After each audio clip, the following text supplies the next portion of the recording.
Can you imagine handling millions of dollars every single day, but your own bank account is practically empty? That was the reality for David Ghantt. For just $8 an hour, he worked grueling 16-hour shifts as a supervisor at the Loomis Fargo security company, guarding fortunes he could only dream of.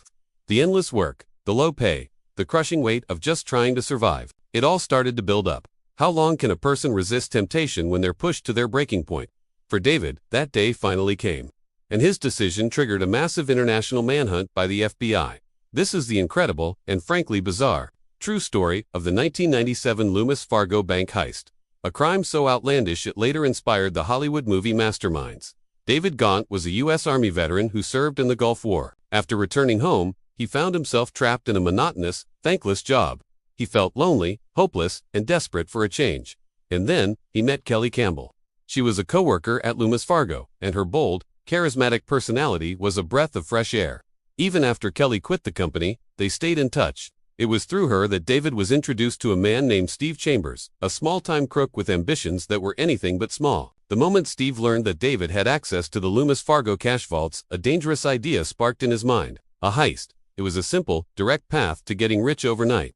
At first, David was hesitant. He was a law-abiding citizen, a veteran who had served his country. But Steve was persuasive. He painted a vivid picture of a life of luxury, of freedom from all his worries, of a permanent escape from his miserable routine. Slowly but surely, David's resolve began to crumble under the temptation of that dream. The plan they hatched was surprisingly simple. On the night of October 4, 1997, David would stay behind after his shift ended.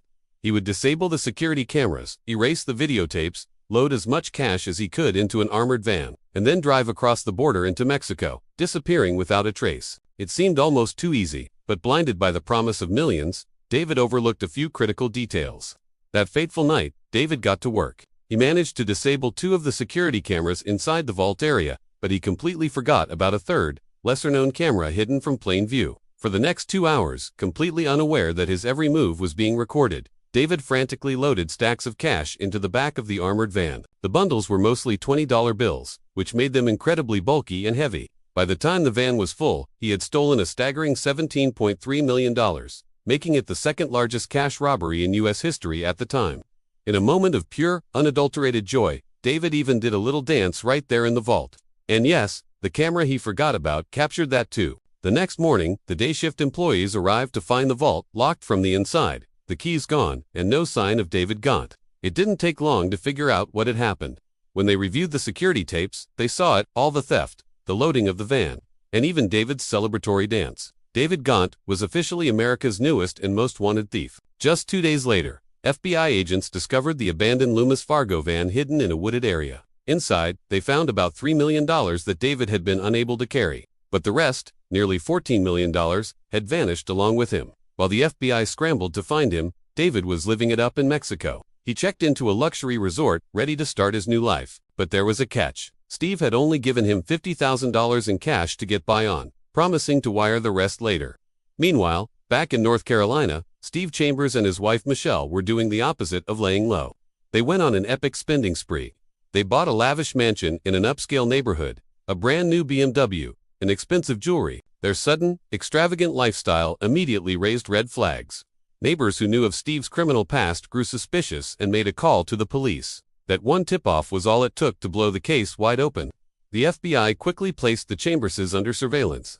They watched as Steve and Michelle made frequent trips to various banks, depositing large stacks of $20 bills, the same denomination that made up most of the stolen money. It was a rookie mistake, and it gave the FBI all the evidence they needed. But their investigation uncovered something far more sinister. By wiretapping Steve's phone, agents overheard him discussing a horrifying plan. He was arranging to have David murdered in Mexico. Steve wanted to silence his accomplice and keep the entire fortune for himself. The man Steve hired for the job was a friend named Mike McKinney, but before McKinney could even get to Mexico to carry out the hit, the FBI swooped in and arrested him. Faced with a long prison sentence, McKinney confessed everything. He told the agents where the rest of the money was hidden, explained how they had been laundering it, and, most importantly, revealed David Ghantt's location in Mexico. The net was closing in. After a 5-month-long investigation, on March 1, 1998, David Ghantt was arrested by Mexican authorities and the FBI at his hideout on the Yucatan Peninsula. The very next day, back in the States, agents took Steve, Michelle, and Kelly Campbell into custody. In the end, the FBI managed to recover about 88% of the stolen money. The rest had been foolishly spent on their short-lived luxury lifestyle. For his role as the mastermind, Steve Chambers was sentenced to 11 years in prison. David Ghantt, who cooperated with the authorities, received a sentence of 7 years. Years later, this bizarre story of greed and incompetence was adapted into the 2016 comedy film, Masterminds. In a strange twist, David Ghantt himself served as a consultant on the movie. However, due to the son of Sam Law, he was legally barred from profiting from his crime. Any money he earned from the film had to go toward repaying the millions that were still missing. Today, David Ghantt lives a quiet life in Florida, working in construction. He said that he shares his story as a cautionary tale, hoping others can learn from his monumental mistake.